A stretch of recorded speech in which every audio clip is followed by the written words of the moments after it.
감사하고요. 이제 우리 말씀 드리겠는데요. 우리 강사 목사님 따로 특별하게 소개 안 드려도 너무 유명하신 분이시기 때문에 간략하게만 말씀드리겠습니다. 연동교회 원로 목사님이시고 우리 교단 정경 총회장으로 계셨습니다. 우리 이성희 목사님 박수로 맞이하겠습니다. 감사합니다. 여러분 반갑고 또 감사하고 또 설교하기 전에 박수 받아본 지가 언제인지 모르지만 박수 받고 설교하기는 처음인 것 같아서요. 감사합니다. 제가 이제 은퇴하고 원로 목사가 된 지가 한 달이 조금 덜 돼가지고 아직도 원로 목사하면 딴 사람 얘기 같았어요. 조금 생소합니다만은 우리 조 목사님 저하고 함께 뭐 한 10여 년 동안 우리 연동교를 같이 섬기면서 참 수고 많이 했고 또 우리 교회만은 이제 제가 29년 동안 연동교회 담임 목사였습니다. 29년 동안 있었는데 담임 목사님으로 이렇게 가신 분들, 우리 교회 부목사님이었다 가신 분들이 29명이에요. 그러니까 평균 1년에 한 번씩 이렇게 가셨는데 사실 우리 많은 목사님들 제가 경험도 하고 했지만은 제가 상당히 아끼던 목사님입니다. 그래서 상계평강교회가 앞으로 이제 목사님과 더불어서 좋은 교회로 또 은혜롭고 또 하나님께 영광 드릴 수 있는 좋은 교회가 되기를 축원합니다. 제가 기대하는 거는 저도 이제 목회를 해보니까 이제 은퇴하고 나서 느끼는 게 참 많아요. 이제 그 중에 하나가 뭐냐 하면은 뭐 교회 크다고 자랑하고 또 이제 다른 사람들이 알아준다고 뭐 이렇게 뭐 얼굴만이 이제 알려졌다고 이 자랑할 거 하나도 없어요. 은퇴할 때쯤 되니까 이제 그런 것들은 다 그냥 하나 이거 뭐 특별한 뭐 하나님의 은혜지만은 뭐 굉장한 것은 아니고 정말 내가 하나님 앞에서 신실했고 내가 행복하고 재밌게 목회했냐 하는 것이 제일 중요하더라고요. 교회들도 마찬가지라고 봅니다. 정말 교회가 재미있어야 돼. 이 재미라고 하는 것은 우리가 일반적으로 우리 세속적인 그런 즐거움이 아니고 정말 그리스도 안에서 좀 행복하고 또 서로가 사랑스럽고 또 만날 때마다 눈물이 펑펑 쏟아질 정도로 정말 그 친밀한 관계를 가지는 이런 것들이 가장 중요해요. 아무쪼록 우리 상계평강교회가 우리 대한민국의 평강교회가 되기를 바랍니다.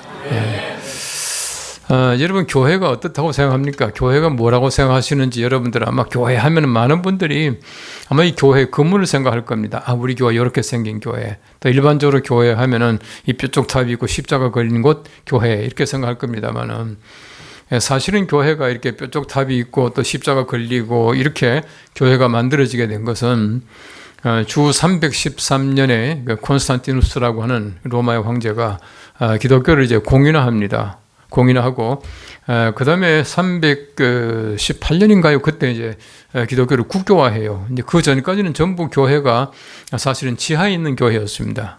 지하에 있는 교회라고 하는 것은 건물을 가지고 있다거나 십자가를 매달았다거나 이런 교회가 아니고 사실은 보면 가정이 교회였습니다. 가정 같은 교회.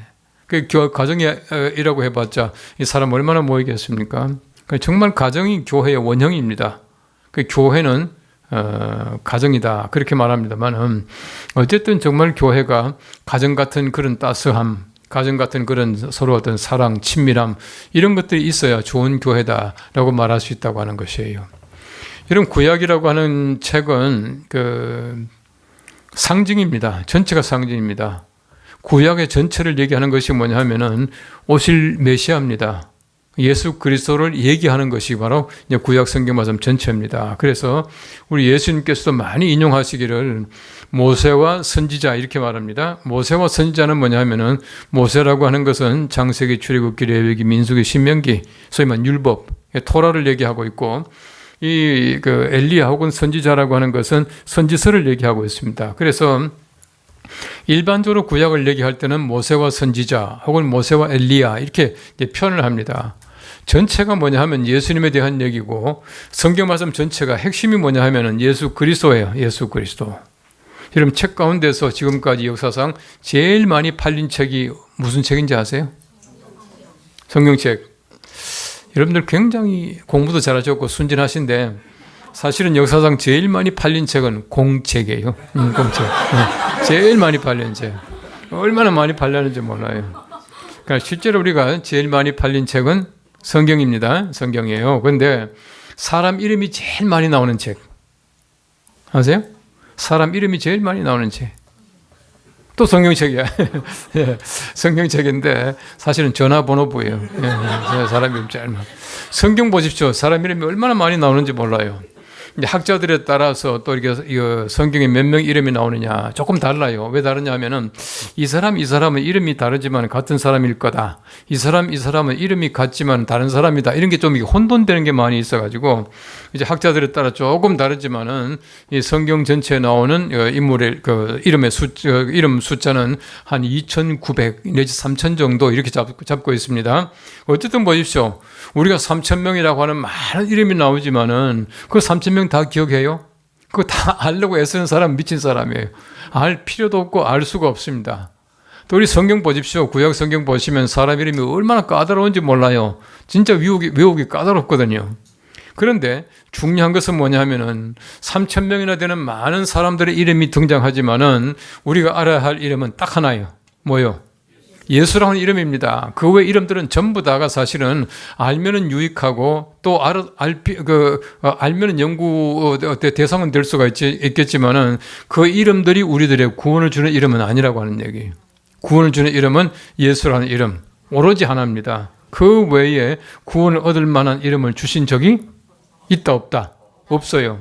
그러니까 다시 말하면은 예수라고 하는 이름 하나 때문에 다른 3,000명의 이름들이 전부 필요한 겁니다.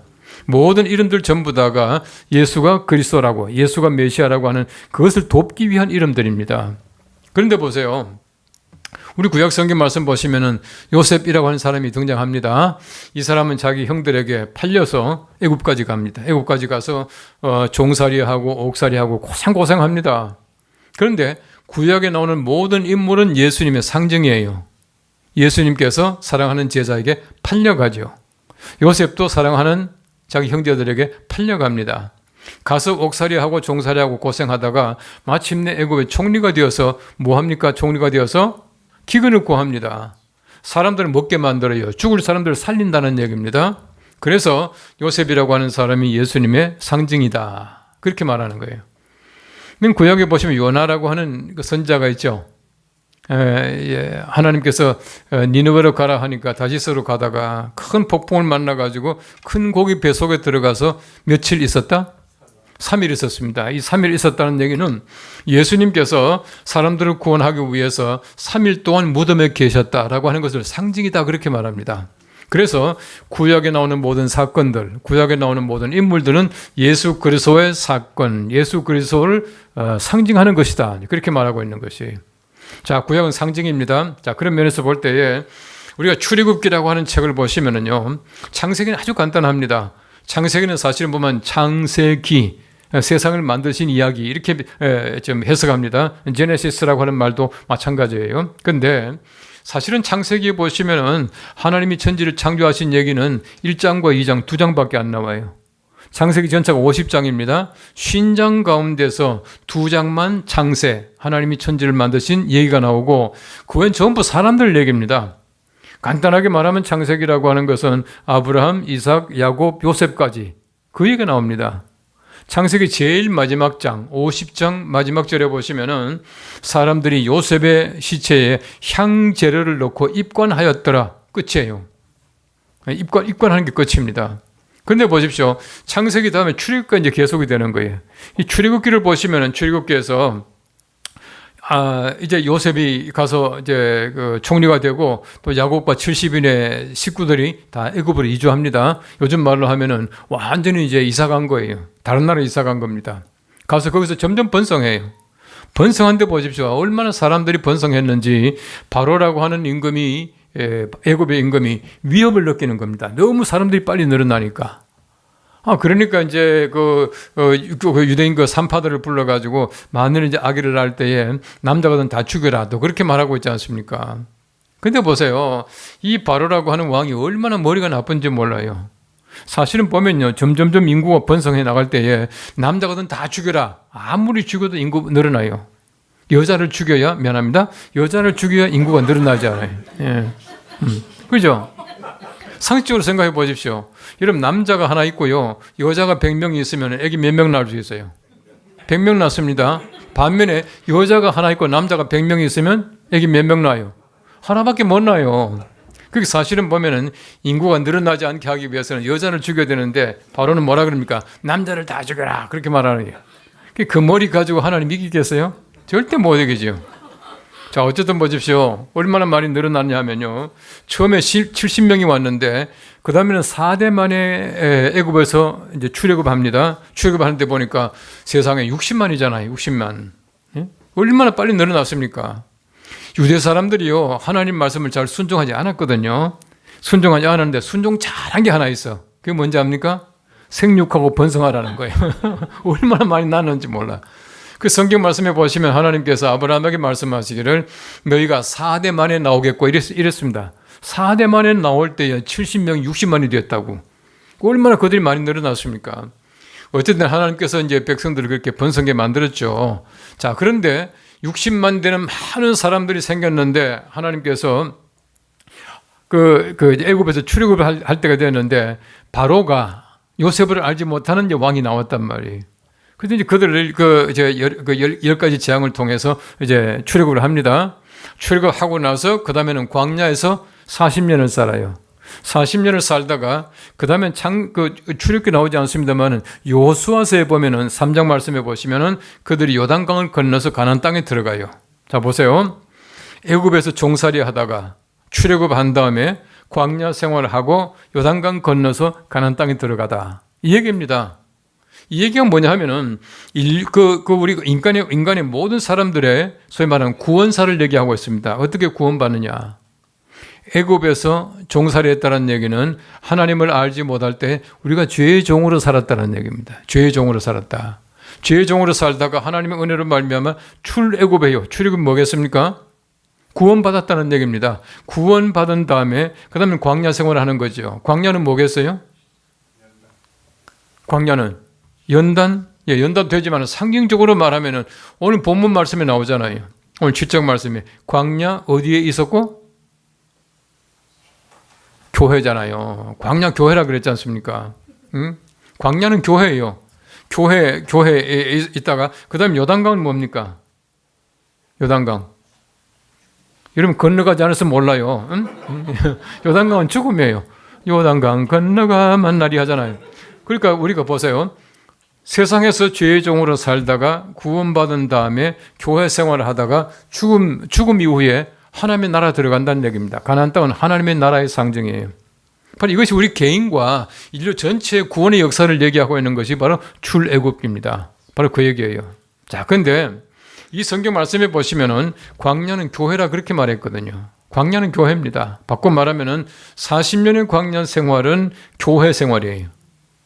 우리가 구원받은 다음에 교회 생활을 통해서 아까도 뭐 연단도 받고 훈련도 받고 이러다가 죽음 이후에 하나님의 나라 들어가는 것이 우리 어떤 그 구원사, 우리 개인의 구원사입니다. 여러분들 지금 교회 생활을 한다는 것이 무엇입니까? 구원받은 다음에 교회에서 무엇을 하느냐? 교회라고 하는 것은 40년의 광야 생활처럼 훈련받는 장소가 교회예요. 그렇기 때문에 교회라고 하는 것은 처음부터 끝까지 전부 다가 훈련입니다.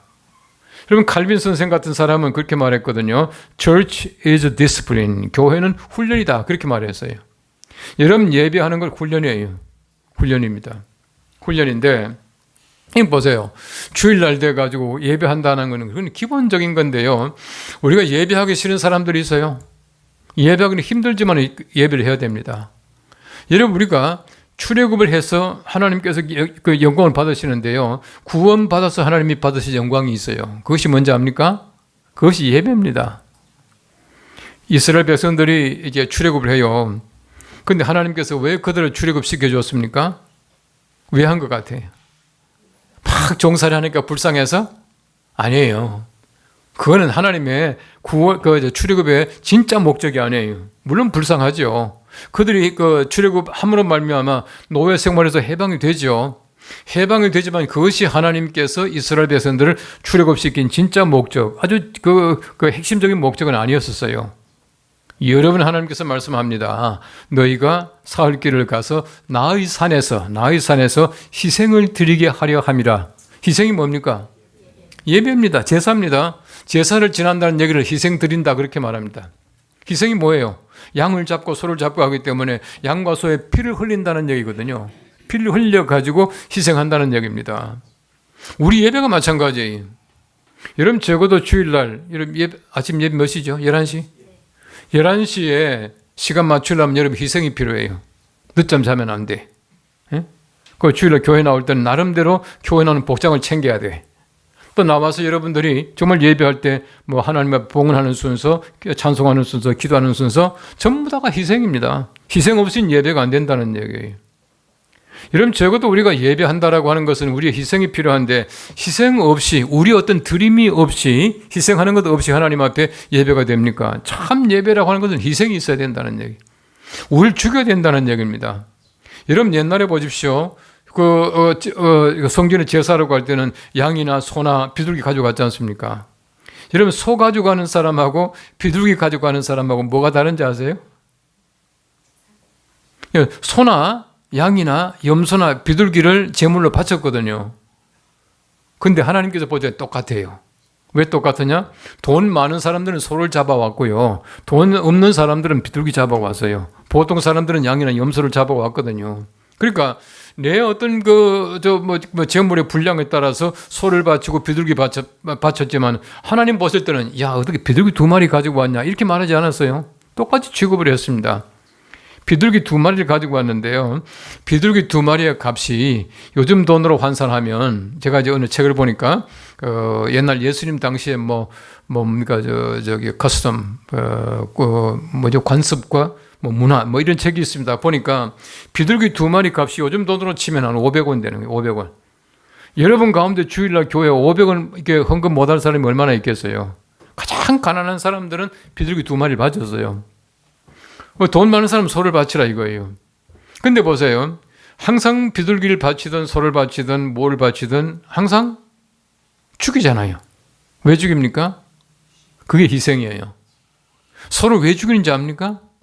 소를 죽임으로 말미암아 내가 죽을 걸 면하는 겁니다. 내가 죽을 걸 면하는 거예요. 무슨 말이냐 하면은 내가 죽을 만큼 잘못했는데 하나님께서는 우리가 얼마나 귀하고 우리 생명 하나밖에 없으니까 죽이지 않고 대신 양을 죽이고 소를 죽이게 만드는 거예요. 그렇게 해서 어떻게 합니까? 피를 받아서 피를 어디에 뿌립니까? 제단에 뿌리는 거예요. 제단에 뿌리게 되면 그 제단의 피로 말미암아 하나님께서는 사해 주신다. 그렇게 말하고 있는 것입니다. 사실은 우리가 내 피를 흘리고 내가 죽을 만큼 내가 하나님 앞에 희생이 되어야지 참된 예배가 될 수 있고 참된 제사다라고 그렇게 말하고 있는 것입니다. 자, 그런 면에서 볼 때에 출애굽의 목적은 그 제사, 희생이고요. 우리 구원의 목적은 예배입니다. 예배입니다. 그래서 우리 구원받았다라고 하는 사람들은 예배를 잘 드릴 줄 알아야 돼요. 구원받았다라고 말하면서 말이죠. 설렁설렁 그냥 그 교회 안 나오고 예배 빼먹고 이거는 참다운 구원받은 사람들의 모습이 아니에요. 모습이 아닙니다. 이건 우리가 주일날 예배를 성수하고 주일날 교회 나온다는 것이 얼마나 중요한가. 이건 정말 우리가 목숨을 걸고 해야 될 만큼 중요한 일이에요. 왜 그렇습니까? 예수님께서 목숨 바쳐서 우리를 구원해 줬는데 우리 목숨도 안 바치고 예배 드리는 건 올바른 일이 아니에요. 목숨 바칠 만큼 우리가 정성을 다해야 목숨 바쳐서 구원해 주신 예수님의 그 은혜를 우리 갚는 길이라고 하는 겁니다. 그만큼 중요한 것이에요. 이제 지금 상계 평강교회는 지금 이제 교인들이 많지 않기 때문에 이게 목사님이 들어왔다 나갔다 하면서 누가 안 하는지 누가 하는지 금방 다 알잖아요. 응? 그럼 모를 수가 없잖아요. 근데 참 묘한 거는요. 여러분 연동교회가 평강교회는 조금 크잖아요. 근데 주일날 이렇게 보면요, 저는 다 보여. 누가 왔는지 누가 안 왔는지 다 알아요. 근데 교인들은 그걸 제가 모르는 줄 아는 것 같아요. 우리 교회 어떤 지사님 한 분이 항상 저기 구석에 앉는 분이 한 분 계셔요. 근데 어느 날 보니까 안 보이시는 거예요. 그래서 내가 그 다음 주일날 집사님 지난주일에 못 나오셨대요. 네, 그랬지. 그때면은 목사님 저 보입니까? 저 구석에 있으면 안 보일 줄 알았던가 봐요. 그래서 제가 그랬죠. 근데 순간적으로 제가 그랬습니다. 내가 보이는데 하나님이 안 보이겠습니까? 그랬어요. 이건 무서운 얘기잖아요. 내가 보이는데 하나님이 안 보겠습니까? 그때 미안합니다. 지난 토요일날 갑자기 친구들이 밤중에 토요일날 밤에 뭐 친구들이 몰려와가지고 어쩌고저쩌고 놀다 보니까 주일날 못 나왔다는 거야. 이미 지나간 얘기입니다. 이미 지나간 얘기예요. 근데 보세요. 주일날 토요일날 그 친구들이 몰려와서 주일날 그 교회 못 나왔다. 그건요 사실은 우리끼리 핑계지 하나님 앞에 핑계도 안 되는 거예요. 그렇잖아요. 하나님이 그 말 들으면 뭐라 그러겠습니까? 뭐라 그럴 것 같아요? 내가 하나님 같으면 그러겠어요. 내게 그런 핑계 대지 마. 입장 바꿔 생각해봐. 그거 아세요? 그거 어떻게 알아 그런 거를? 아니 찬송 부르고 성경 볼 시간도 없는데 그걸 다 아세요? 어쨌든 보세요. 우리가 사람이니까 그건 이해가 가요. 그런데 제가 볼 때는요. 아무리 토요일 날 밤이라도 좀 점잖게 놀았으면 그 다음 주일날 교회 나왔을 거야. 예. 그 약간 덜 점잖게 놀면은 못 나와요. 이미 지나갔잖아요. 제가 그랬죠. 근데 집사님, 우리 하나님이 천지를 창조하신 다음에 지금까지 단 한 번도 토요일 다음에 곧장 월요일 된 적 없습니다. 네, 그랬어요. 토요일 다음에 주일날이잖아요. 근데 토요일 날만 밤중에 놀다가 주일날 교회 못 나왔다? 예배 못 했다? 이거는요, 변명할 여지가 없는 건 핑계가 안 된다는 겁니다. 우린 그런 핑계, 그런 변명 얼마나 많이 하는지 몰라요. 예. 이제 연동교회가 올해가 125주년입니다. 그러니까 1894년도 우리가 역사에 볼 때 뭐 가벼 경장 어쩌고 할 때 이제 그때 세워진 교회예요. 근데 제가 이제 한번 뭐 이런저런 그 우리 교회 역사를 쭉 보고 1910년대, 20년대 이제 그럴 때 이제 쭉 이제 봐서요. 그 제가 연동교회 오자마자 이제 80년사, 90년사 열심히 읽어봤죠. 왜냐하면 이제 교회 역사를 알아야 되니까 오랜 역사를 가지고 있는 교회가 뭐 어떤 걸 알아야지 제가 또 목회를 할 수 있잖아요. 1910년대 보면은 지금 우리 교회 역사관에 보면은 그 당시에 그 교인 명부라는 게 있습니다. 교인 명부. 그 당시는 보면 요즘에는 교회 열람 해가지고 그냥 막 인쇄하고 찍어내고 이러는데 그 당시는 매년 교회 명부를요, 그 새로운 글씨로 붓글씨로 썼어요. 김아무개, 박아무개 다 가졌어요. 근데 그때 재밌는 게요, 1910년대는 미안합니다만 부인들 이름이 없어. 남편 조수환, 부인 뭐 김씨, 뭐 남편 홍길동, 부인 박씨 이렇게 나와요. 그때는 없었잖아요, 그죠? 부인들 이름 없었거든요. 집에서 이제 부르는 이름 뭐 이게 있었어요. 저희 조모님 그 성함이요 서부잡이에요. 이름 이상하잖아요, 그죠? 부잡.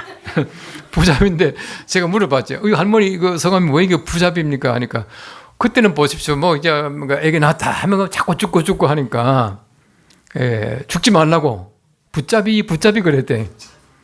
그러니까 옛날 그 어른들 붙잡이하다 갑자기 이제 호적에 이름을 올려야 되는데 이름 올릴 게 없잖아요. 이름이 붙잡이에요. 그러니까 올린 게 부잡이에요. 그런 게 많습니다. 참 재밌는 건요. 그러다가 1920년대 가면 이제 부인들 이름이 생겨요. 우리 교회 보면 재밌습니다. 20년대 이름을 보시면은 살로메, 마리아, 뭐 루디아 이런 이름이 나와요. 박살로메, 김마리아, 웬 마리아가 그렇게 많은지 말아요. 근데 그때 이제 교회에서 이름 하나씩 이제 부인들 이름이 하나씩 이제 붙여준 거예요. 그러다가 이제 40년대 와서 이제 이름이 뭐 영자, 순자, 뭐 자자가 쭉 나오고요. 그 이름만 봐도 그 시대 변천에 따라 가지고 이제 그 이름들이 어떻게 변했는가 이제 알 수가 있더라고. 요즘 애들 이름 얼마나 예쁘게 잘 지어요. 예? 참 잘 짓잖아요. 자, 어쨌든 1910년대에 그 당시는 보면요, 교인 명부에 제일 뒤쪽에 가면 책벌부라고 매년 벌 받은 사람이 있어요. 매년. 1910년대 14년도도 보니까 두 사람이 벌을 받았어요. 한 분은 4월달, 한 분은 7월달 하면 그랬던 것 같아. 근데 뭐 이름도 실명을 다 적어놨어요. 뭐 박아무개 집사 해놓고는 그 벌 받은 내용이 있어요. 백주에 음주하고 부녀자를 희롱함으로 출교함. 여러분 그 당시에는 교인이 그 밖에서 술 먹고 이제 좀 난동을 부렸던 모양이지요. 부녀자를 희롱했던 모양. 요즘 말로 하면 성희롱 했겠죠. 그 교회 쫓아냈어요. 출교함. 그거는 제가 볼 땐 덜한데요. 그 다음에 7월달에 벌 받은 사람 딱 그 내용을 보군요. 제가 얼마나 하나님 앞에 죄송하고 충격을 받았는지 몰라요. 김아무개 집사 해놓고는 그 벌 받은 내용이 뭐냐 하면은 집사로서 주일을 불수함으로. 불수가 뭐요?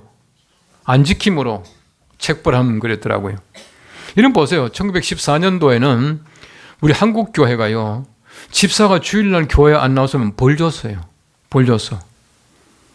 예. 오늘 우리 평강교회 집사들 다 나왔어요? 혹시 안 나왔으면 장로님 벌 주세요. 벌 줘야 돼요. 벌 준다라고 하는 것은 아까도 말씀드렸지만요. 벌은 벌이 아니고 훈련입니다. 그 훈련을 그걸 받아야 된다는 얘기예요. 여러분 요즘에 솔직히 집사가 벌 준다고 하면 그게 남아있고 또 벌 줄 만한 당회가 있습니까? 그렇게 하지 못하는 그게 정말 안타까운 거예요. 정말 교회가 제대로 되기 위해서는 집사가 주일날 같으면 어렵껏 예배할 줄 알고 주일을 잘 성수할 줄 알고 이런 게 마음 자세를 가져야 된다는 거예요. 근데 그렇지 못하고 말이죠. 사람들이 얼마나 느슨하게 살아가는지 몰라요. 예. 제가 지난번 교회에 있을 때요. 어느 장로님의 딸이 주일날 어느 호텔에서 결혼식을 했네요. 제가 고등학교 때인데요. 저희 아버님이 대구에 어느 교회 목사님이셨거든요. 저희 아버님이 굉장히 고민하던 걸 지금도 기억해요. 그 교회 장로님의 딸이 주일날 이제 결혼식을 하게 됐는데 뭐 피치 못할 사정에서 했겠죠. 뭐 하고 싶어 했겠습니까? 어쨌든 하고 나서 교회가 벌을 줬어요. 그 장로님을. 1년, 아마 지금 생각하니까 1년 동안 아마 뭐 수찬 정지하고 뭐 이런 거 했을 겁니다. 뭐 당에 못 들어가고 했을 겁니다. 근데 요즘에는 뭐 예사를 생각하잖아요. 근데 그 장로님의 이제 딸이 주일날 어느 호텔에서 이제 결혼식을 하는데 그냥 뭐 마지 못해서 결혼식을 하게 되면은 아무도 모르게 살짝 하고 이제 보내면 되잖아요. 근데 말이죠. 뭐 또 요란스럽게 광고를 했는지 장로님들이 하나씩 가더라고요. 그 자고 이제 가까운 장로님이 저한테 오더니 이제 기속말로 하는 거예요. 장로님, 목사님 저요 사실은 어느 장로님 딸이 지금 호텔에서 결혼식 하는데 우리 잠깐 갔다 올 겁니다. 그 말 하지 않고 갔으면 괜찮은데 그 말 듣고 나니까 얼마나 마음이 상하는지 몰라요. 세상에 말이죠. 주일날 장로님의 딸이 어느 호텔에서 결혼식 한다고 그 다음 또 다른 장로님들이 또 거기 가서 축하하고 또 밥도 먹겠다고 딱 가는 거예요. 너무나 마음이 상한 거예요. 그러고 나서는 이제 알아보니까 이제 그 장로님의 딸이 그 사위학원 미국에 유학을 가는데요. 미국에 이제 학기 그 시간 맞추려 하다 보니까 할 수 없이 그날 잡았다는 거예요. 또 그것도 그래요. 그런 것 같으면 그냥 보내지. 예? 보내고 뒤에 다시 이제 한국 왔을 때 결혼식을 하든지 이래도 되잖아요. 근데 주일날 그 호텔에서 하더라고. 그러고 나서 이제 이제 사위하고 딸이 이제 미국에서 유학 중이었는데요. 우리식으로 말하면 연휴가 되어가지고 주말에 연휴가 되어가지고 둘이서 이제 차를 운전하고는 이제 여행을 갔어요. 여행을 갔는데 여행 도중에 차 사고가 났습니다. 차 사고가 났는데요. 그 사위하고 딸하고가 현장에서 즉사했습니다. 예. 바로 그 사람들이. 우리가 하나님을 때때로 보면 하나님을 우리가 우습게 생각하는 것 같아요. 그럼 성경 말씀 보십시오. 하나님을 만홀히 여김을 받지 않으신다고. 하나님은 업신 여김을 받지 않으신다 이렇게 말하고 있어요. 하나님 절대 그렇게 우리가 얕보고 업신 여기면 안 돼요.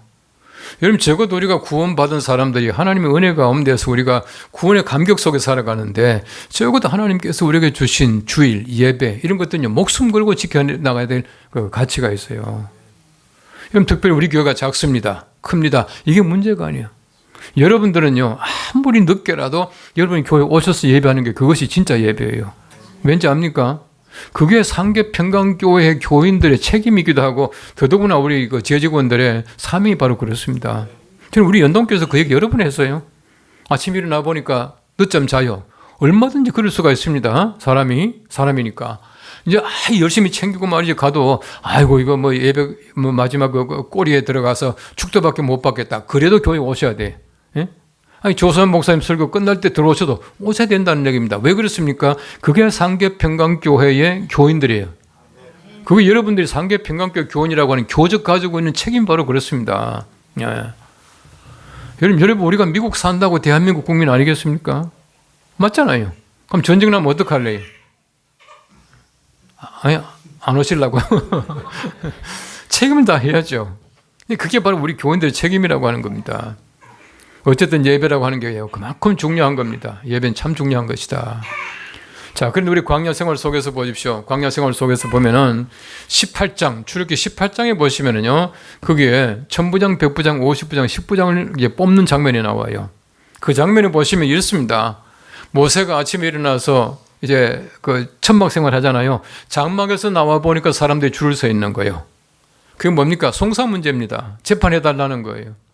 이런 모세는 영적인 지도자인 동시에 쉽게 말하면 저희 공동체 지도자, 우리식으로 말하면 사회 지도자였어요. 둘을 동시에 했습니다. 하다 보니까 재판 문제를 전부 모세에게 가져오는 것이.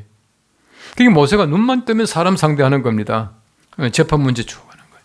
그러다 보니까 모세가 너무너무 힘이 들어요. 근데 모세의 장인 이드로가 왔습니다. 이드로가 와서 하는 말이 뭐냐면은 모세에게 내가 보니 자네가 하는 일이 선하지 못하도다 이렇게 말해요. 이러면 선하지 못한 게 뭐예요? 말을 점잖게 해서 그렇습니다. 선하지 못한 건 악한 거예요. 악한 거예요. 모세가요 아침부터 밤까지 기진맥진할 정도로 사람들의 송사 문제를 다루고 있지만은 이들의 눈에 볼 때는 악한 일이에요. 옳지 못한 일이라고 하는 얘기입니다. 이러면 사람들의 문제를 해결해 주는데 왜 옳지 않습니까? 가장 중요한 게 뭐냐면은 모세가 진짜 해야 될 그 일을 하지 못하고 두 번째 중요한 일만 하게 되니까 이게 악한 일이라는 얘기예요. 모세가 제일 중요한 일이 뭔지 아시죠? 하나님과의 관계입니다. 하나님께서 뭐라 그러는가 귀담아 듣고 또 하나님께서 가라고 하면은 가고 하나님이 서라 하면 서고 이걸 잘해야 되는데 하나님 만나기 전에 눈만 뜨면 사람 만나는 거예요. 눈만 뜨면 사람 만나는 거예요. 이건 옳지 못한 일입니다. 그리고 우리가 사람이 아무리 중요하다고 하더라도 하나님의 일을 제쳐놓고 사람의 일만 하게 되면은 어떤 공동체든지 더더구나 교회 공동체, 영적인 공동체는 반드시 문제가 생깁니다.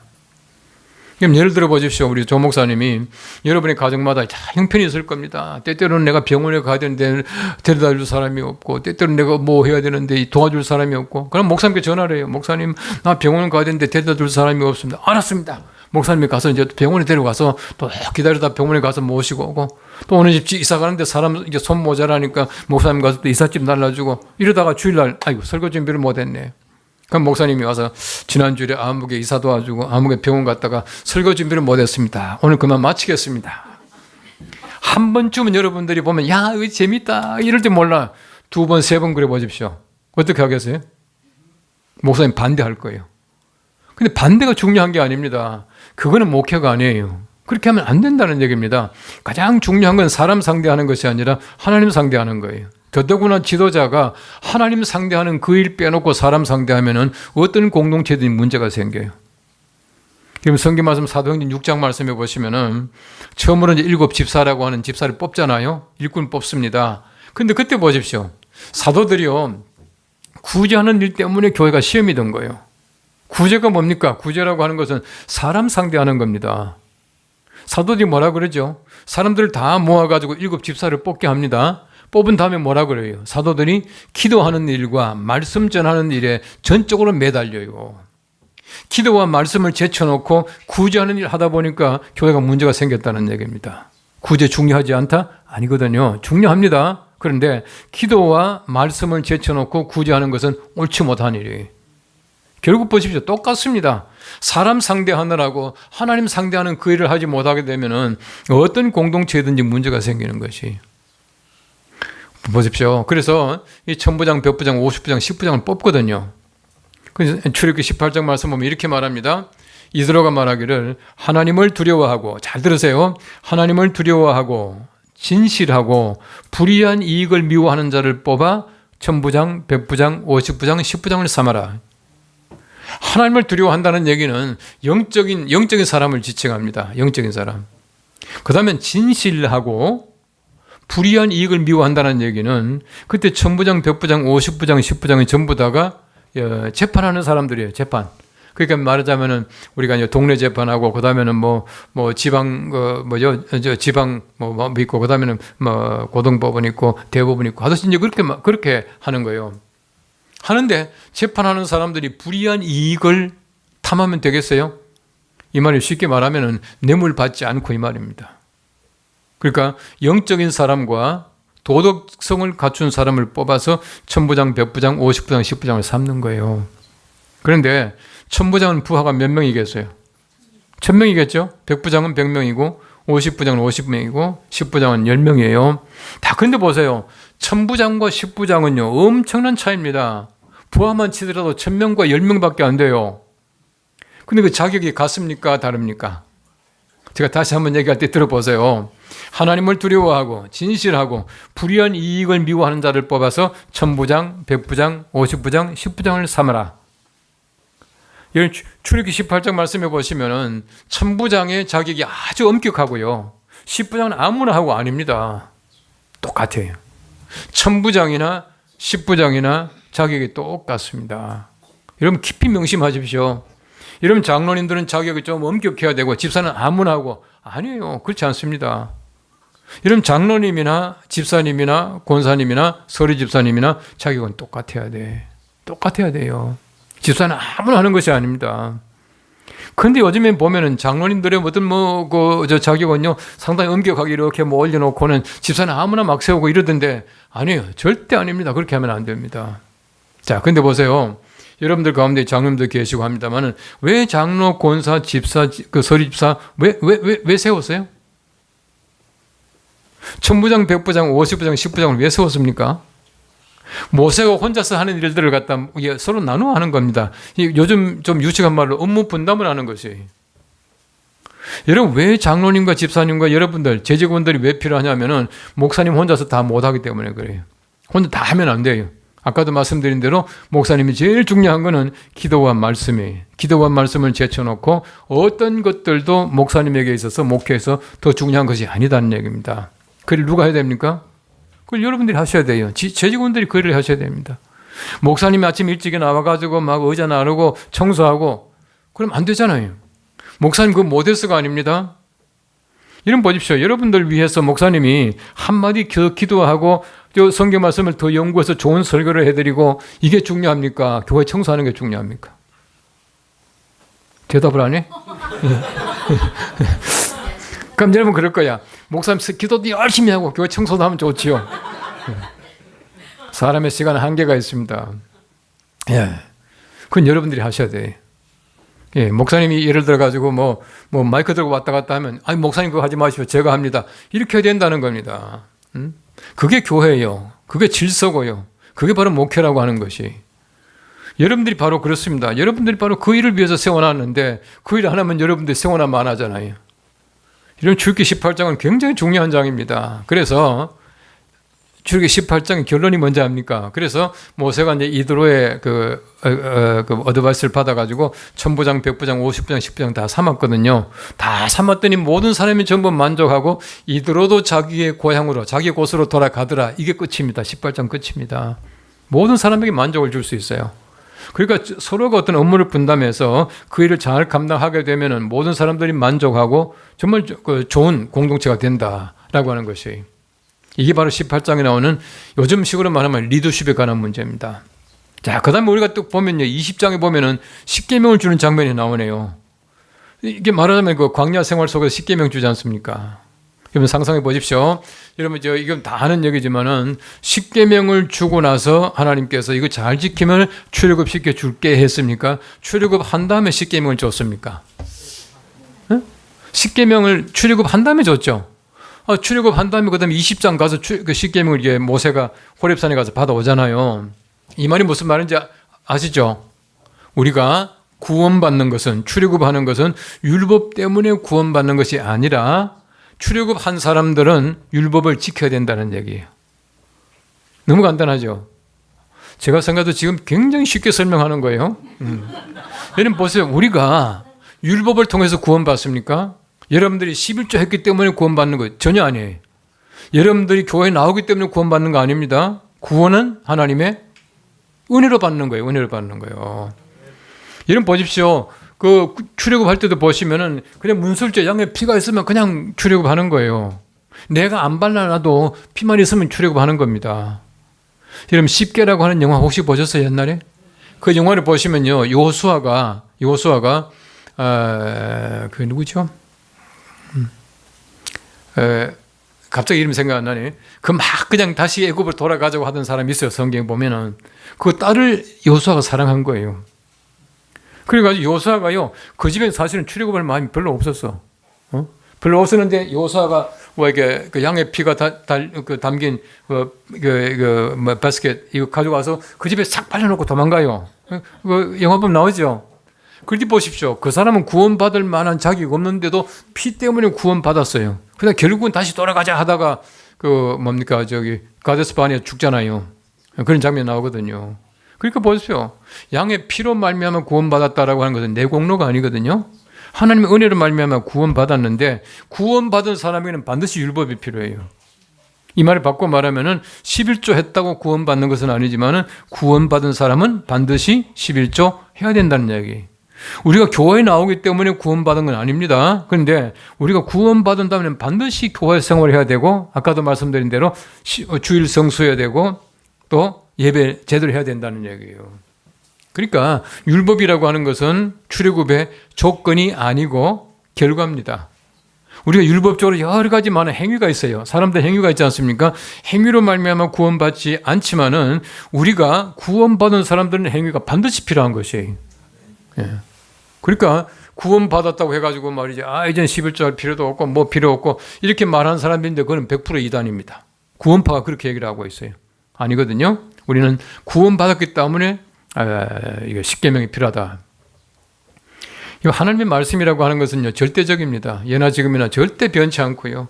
또 우리 하나님의 말씀은 우리 모든 것을 가장 우리가 알아야 되는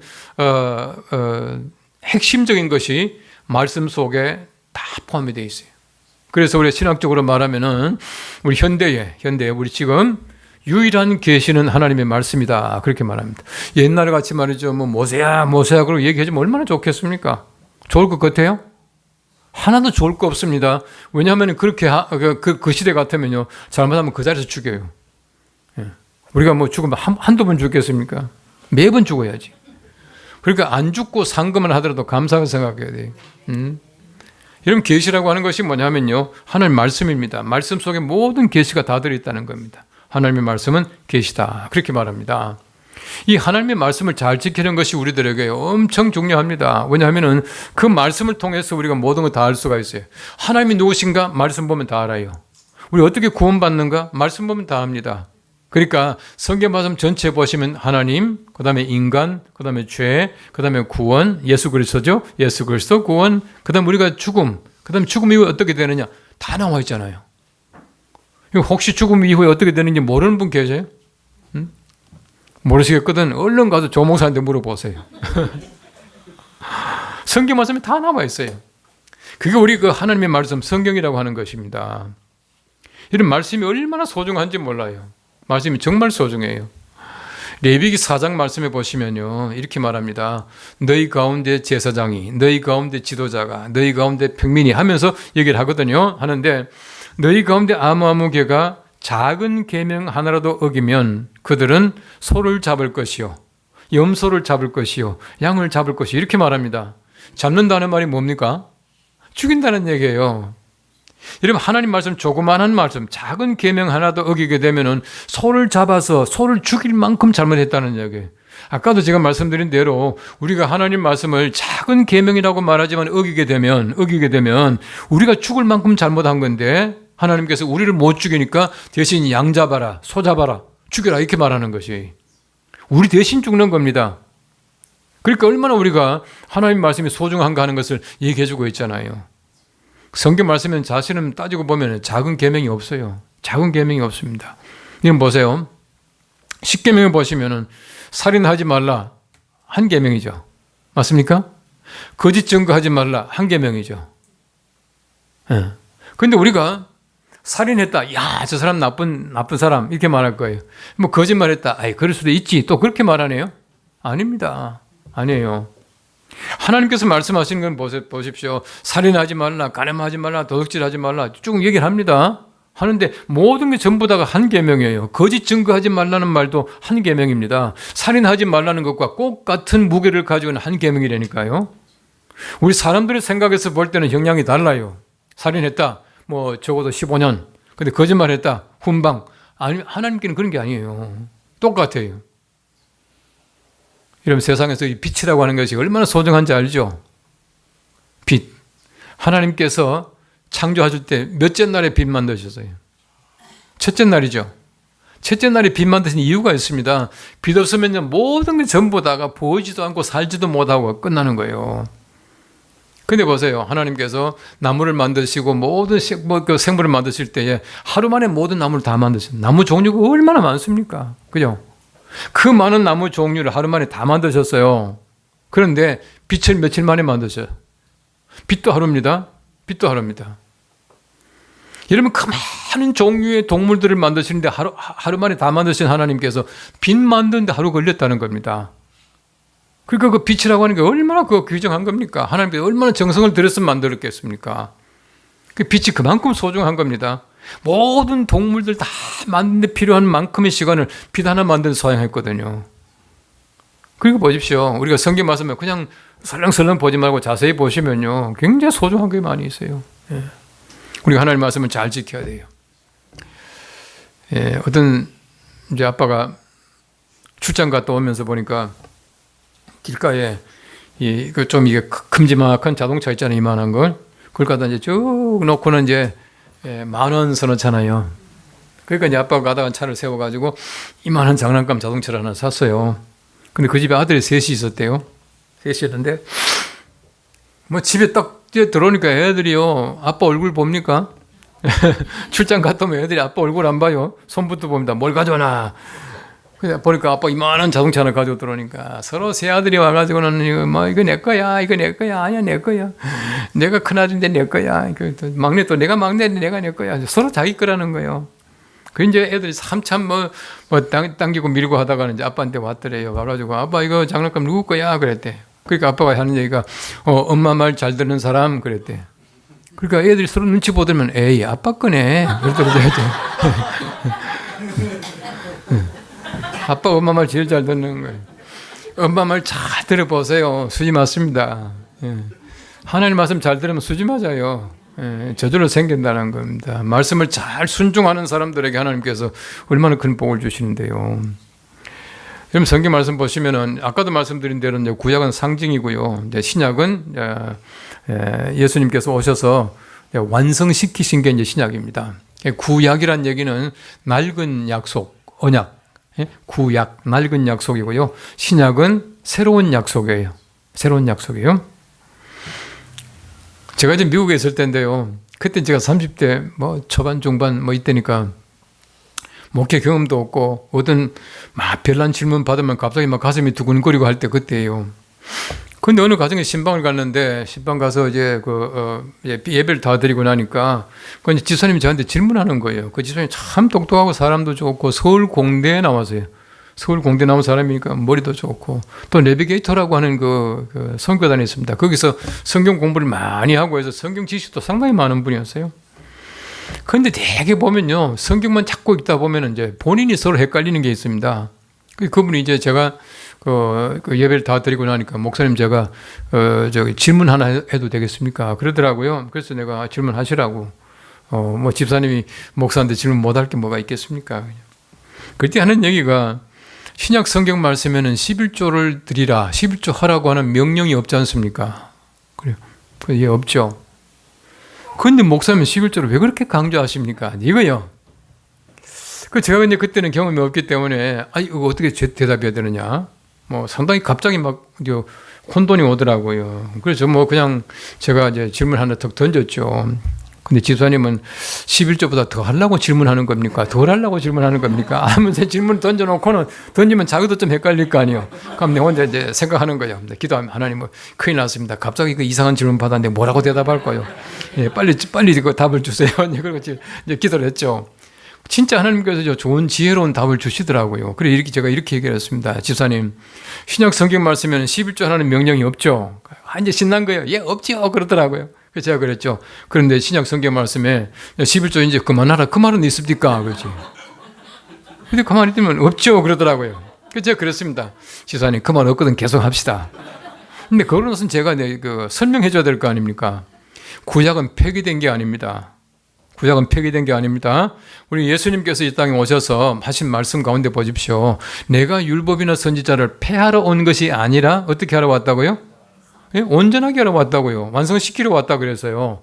이 말은 무슨 말이냐면 구약이 필요 없는 것이 아니고 구약은 좀 미완성이라는 얘기입니다. 요즘 말로 하면 2% 부족하다는 얘기거든요. 그 2%가 뭔지 아세요? 2%가 사랑과 은혜입니다. 구약에는 그게 빠졌다는 얘기거든요. 예수님께서 오셔서 그 2%를 채워 넣으심으로 말미암아 구약을 완성시킨 겁니다. 구약은 필요 없는 것이 아니에요. 우리가 신약시대 산다고 해가지고 10계명 아까도 말씀드린 대로 그거 안 할 겁니까? 부모 거역할래요? 살인할 겁니까? 아니잖아요. 구약은 지금도 살아있습니다. 하나님 말씀이에요. 말씀인데 그 속에 빠져 있는 것을 예수님께서 오셔서 채워 넣어서 완성시켰다는 얘기거든요. 그 설명을 쭉 하면서 구약은 폐기된 게 아닙니다. 그 성경 신약에 보시면 예수님께서 하신 말씀 가운데 너희가 박하와 근채와 회향의 11조는 드리지만 의와 신은 버렸도다. 이것도 행하고 저것도 버리지 말지니라 했지 않습니까? 그 말은 뭐냐 하면은 사람들이 11조는 안 하고 말이죠. 의만 찾고 신만 찾고 하면 안 된다는 얘기입니다. 의가 얼마나 중요합니까? 11조도 드리라는 얘기거든요. 간접적으로 주님께서는 11조를 하라고 말씀하셨어요. 그래서 제가 그 설명을 쭉 하니까 그분이 고개를 끄덕끄덕 하더라고요. 그분이 LA 가면 올림픽 블루바드라고 옛날에 그 4.29 폭동 났었잖아요. 폭동 났을 때 그땐 뭐 제가 늘 그 왔다 갔다 하는 길이니까 이렇게 보니까 있고 어떤 막 한국 사람 얼굴 나오는데 제가 아는 사람도 있고 이러더라고. 근데 거기에 보면요, 궁전이라고 하는 아주 그 뷔페 식당 큰 정말 궁전같이 생긴 한옥으로 생긴 그 집이 하나 있었어요. 제가 이제 그 개업 예배 때도 가고 여러 번 가서 밥도 먹고 했는데 가서 이제 그 집사님한테 부탁을 했죠. 집사님, 만일에 가난한 사람들, 특히 흑인들 이런 사람들 많잖아, 노숙자들 오거든. 그 아끼지 말고 주세요. 그랬어요. 그 오면 막 풍성하게 주는 거예요. 아니 저녁 되면요 거의 다가 뷔페 식당 음식 모자라는 거 보셨어요? 음식 모자라면 다시 안 옵니다. 예를 들어가지고 마지막 손님 같아도 조금 풍성해 보여야지 이게 또 올 거 아닙니까? 그 저녁 때면 사실은 그 음식을 전부 폐기합니다. 더더구나 미국 같은 데서는 재활용 절대 못 하거든. 그러니까 노숙자들 다 갖다 주는 거예요. 그 4.29 폭동 났을 때 보십시오. 막 이 집 불나고 저 집 부시고 이러는데 그 집은요 손 하나 안 대는 거예요. 왜냐하면 부시면 밥 못 얻어 먹잖아요. 예? 얼마나 덕받는지 몰라요. 근데 그 집사님이요, 제가 가서 그 신방하고 나서 그 설명하고 나서 그 다음 주일에 제가 지금도 그렇습니다. 제가 뭐 우리 연동교회 심호할 때도 매주일 그 헌금 통계가 제 책상에 올라옵니다. 그러면 제가 이거 다 봅니다. 아, 이 사람 이거 왜 이렇게 헌금 조금 했냐? 그거 따지는 거 아닙니다. 지난달에 11조를 예를 들어서 100만 원 했다가 이번 달에 11조 50만 원 했으면은 그 사업에 문제가 있는 거예요. 저는 그걸 알려고 하는 거예요. 예? 뭐, 액수 따지는 거 아닙니다. 그 가정 형편을 알기 위해서 제가 다 봐요. 다 봅니다. 11조 누가 얼마나 했는가, 어떻게 되는가. 그 되게 보면 이제 여러 번 보면 알아요. 아무개는 보면은 거의 이제 11조가 한 뭐, 예를 들어 한 40만 원, 35만 원 되다가 갑자기 11조 안 한다거나 20만 원 줄어들면은 이제 그 수입이 줄어든 거거든요. 근데 그걸 알기 위해서 제가 하는데 그때도 제가 쭉 봤었어요. 뭐 교인들이 그렇게 많지는 않았지만 쭉 봤는데 보니까 그 다음 주일부터는요 그분이 하는 헌금 액수가 이렇게 늘어나는 거예요. 그 전까지는 아마 자기가 그냥 적당히 했던 것 같아요. 근데 11조를 딱 하고 나니까 그 집이 얼마나 장사가 잘 되는지 몰라요. 하나님 말씀 틀린 게 하나도 없습니다. 여러분 11조 잘 하시면 복 받아요. 예. 11조는 기본입니다. 기본입니다. 그 아끼지 마시고 내 것이라 생각하는 그 자체가 잘못이에요. 11조는 하나님의 것입니다. 그래서 여러분 잘 보시면은 말라기서에 보면 하나님께서 뭐라 그럽니까? 너희가 나의 것을 도둑질하였도다 이렇게 말합니다. 11조 떼먹고 안 하니까 하나님께 도둑질했다 그렇게 말하잖아요. 아무쪼록 하나님 말씀대로 11조도 하시고 또 우리가 복받는 여러분 되시기를 바랍니다. 이게 하나님 말씀이에요. 자, 그리고 나서 25장 보십시오. 출애굽기 25장부터 40장까지 전체가 뭐냐 하면은 성막에 관한 얘기입니다. 25장 말씀해 보시면은 너희가 그곳에서 나와 만나겠고 만나는 장소로서 성막을 만들라고 말씀하셔요. 여러분 성막은 전체가 예수 그리스도의 상징입니다. 전체가 예수 그리스도의 상징이에요. 여러분 성막을 보시면요. 성막이 직사각형으로 생겼거든요. 길이가 100규빗이고 너비가 50규빗이에요. 별로 크지 않는 집입니다. 근데 하나님께서 그거 만들게 하시고 얼마나 좋아하셨는지 몰라요. 하나님께 너무너무 좋아하셨어. 왜요? 하나님의 집이거든요. 하나님의 집을 사람들이 이렇게 하나님의 명령대로 모세가 다 만들고 나서 봉헌하게 되니까 하나님이 그렇게 좋아하시는 거예요. 응? 우리가 하나님의 집이 크지 않아요. 여러분 그 당시 60만이잖아. 60만을 위해서 하나님께서 성막 만들게 하는데요. 100규빗, 50규빗이에요. 100규빗 같으면요, 우리 요즘 치수로 말하면 50m입니다. 50규빗 같으면 25m예요. 한번 상상해 보십시오. 60만인데요. 100m, 50m짜리 집 하나 지어놓고 하나님 그렇게 좋아하셨다는 얘기입니다. 얼마나 초라합니까? 가진 게 뭐가 있겠어요? 전부 피난 나오서 도망쳐 나왔는데 자기 가지고 있는 것을 가지고 하나님께서 성막 만들게 만드셨어요. 너무너무 좋아하시는 것이. 하나님의 집이 그렇습니다. 크고 작고가 문제가 아니에요. 뭐가 뭐 비싼 게 있고 아닙니다. 그게 문제가 아니라 하나님께서는 바로 그 하나님께서 만나는 집, 하나님의 집을 통해서 하나님께서 너무너무 좋아하신다는 거예요. 이게 바로 교회입니다. 여러분의 교회 작아요? 안 작아요. 여러분들이 하나님께 영광 돌리기 위해서는 얼마나 충분합니까? 여기서 하나님께 영광 돌리고 하나님께 예배하고 많은 사람들이 몰려와서 하나님을 영광스럽게 하고 예배한다면 이보다 더 좋은 집이 어디 있어요? 하나님 기뻐하시는 집입니다. 하나님께서 성막 만들게 하실 때에 그 다음 보시면 뭐 옷 얘기도 나오고 뭐 쭉 나와요. 심지어 제사장들의 에봇이 뭐냐 하면은 요즘 말로 하면 위에 이렇게 걸치는 조끼 같은 거예요. 이 조끼 같은 거. 그래도 보면은 흰 글로 만든 술도 있고 무슨 뭐 파란색 술도 있고 이제 있어요. 굉장히 까다롭게 만들었어요. 그게 뭐냐면 정성을 다해서 제사장들이 옷을 입는 겁니다.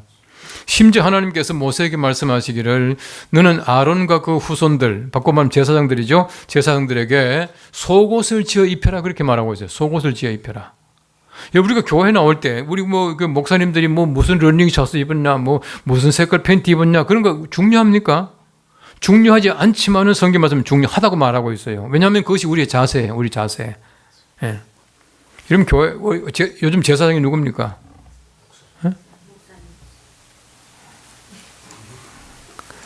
성경 말씀 보시면 베드로후서 2장 말씀에는 우리가 왕 같은 제사장이요. 다시 말하면 우리 모든 성도들이 왕 같은 제사장이에요. 예.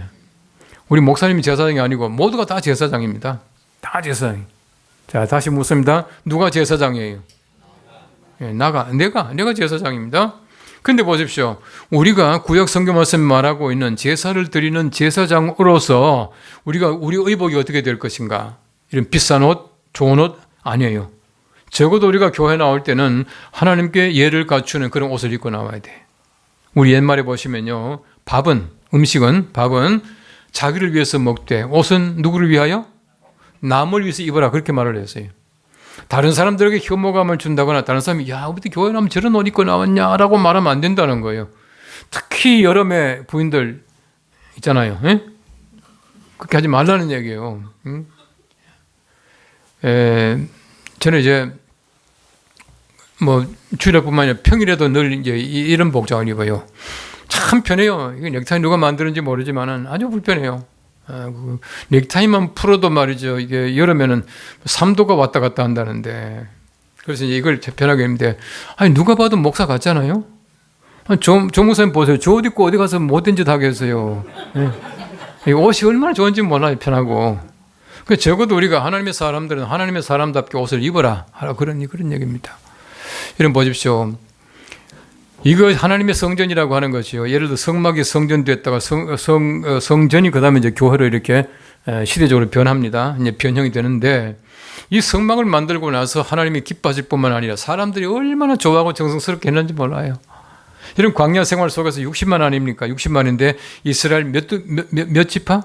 12지파지요. 12지파가 동서남북으로요. 세 지파씩 3, 40이 세 지파씩 동서남북으로 진을 치고 성막이 중심이었어요. 성막이 중심이라는 얘기 무슨 말이냐 하면은 우리의 삶의 중심이 교회라는 얘기입니다. 여러분의 삶의 중심은 여러분의 집이 아닙니다. 여러분의 삶의 중심은 여러분의 직장이 아니에요. 여러분의 가게, 여러분의 사업터가 아닙니다. 여러분의 삶의 중심은 여러분의 교회입니다. 여러분의 교회입니다. 자, 한번 따라 하시기 바랍니다. 내 삶의 중심은 상계평강교회이다. 아멘. 예, 꼭 그렇게 여러분 믿으시고 그렇게 살길 바랍니다. 이게 뭐냐 하면은 제가 아까도 말씀드렸죠. 구원받은 다음에 우리가 광야 생활을 통해서 요단강 건너가는데 우리가 이 광야 생활, 바꿔 말하면 교회 생활 가운데 중심이 뭐냐? 교회 생활 중심은 교회잖아요. 그 이스라엘 백성들이 그렇게 살았다는 겁니다. 하나님께서 얼마나 기뻐하셨는지 몰라요. 그래서 정말 그 작은 성막이었지만 하나님께서 너무너무 사랑하셨어. 그 작은 성막이었지만 하나님께서 거기서 내가 너를 만나겠다 그랬습니다. 작은 성막이지만은 이스라엘 백성들의 마음속에는 풍성하고 작은 성막이 아니라 그들에게는 만족하고 큰 하나님이 계시는 곳이었어요. 여러분의 교회가 마찬가지입니다. 이 교회가 하나님이 계시는 곳입니다. 여러분께 하나님 만나는 장소입니다. 아무쪼록 여러분들이 이 교회를 중심으로 해서 아마 이렇게 동쪽에 계시는 분도 있고 서쪽 계시는 분도 있을 거예요. 이렇게 흩어지지 않겠습니까? 여러분들이 어떤 방향이 있든지 여러분들이 항상 여러분의 삶의 중심이 교회가 되어야 되고 여러분의 어떤 생각의 중심이 교회가 되셔야 돼요. 그렇게 되어야 여러분들이 상계평강교회 교인이다, 또 재직이다 그렇게 말할 수가 있게 되는 것이에요. 하나님께서 이 성막을 만드신 다음에 이 성막이요 얼마나 참 이렇게 찬란했던지, 비록 작고 초라하고 60만 그 많은 사람들에 비할 때는 엄청나게 조그마한 집이었지만은 그럼에도 불구하고 하나님께서는 그 성막 위에 하나님의 구름, 하나님의 이게 불과 구름, 그냥 소위 말 하나님의 영광이라 그렇게 말하거든요. 하나님의 영광이 잠시도 안 떠나갔어요. 항상 그 영광이 머물러 있어서 60만 모든 사람들이 성막 위에 떠 있는 구름과 불기둥을 그들이 날마다 보고 살았다 그렇게 말하고 있습니다. 바로 그들의 마음이 항상 성막으로 가 있었다는 얘기예요. 여러분들이 어디에 살든지, 동서남북 어디 살든지, 직장에 있든지, 가정에 있든지, 어디 있든지 항상 여러분들이 이게 교회를 생각하고 교회를 사랑하시는 하나님, 또 교회에 또 있는 하나님의 그 영광을 바라보며 살아갈 수 있게 되기를 바랍니다. 아무쪼록 여러분들이 교회를 잘 섬기고 또 교회를 통해서 여러분들이 헌신함으로 말미암아 하나님의 크신 평강이 여러분들 각 가정에, 여러분 개인에게 함께 하시기를 간절히 바랍니다. 기도하겠습니다.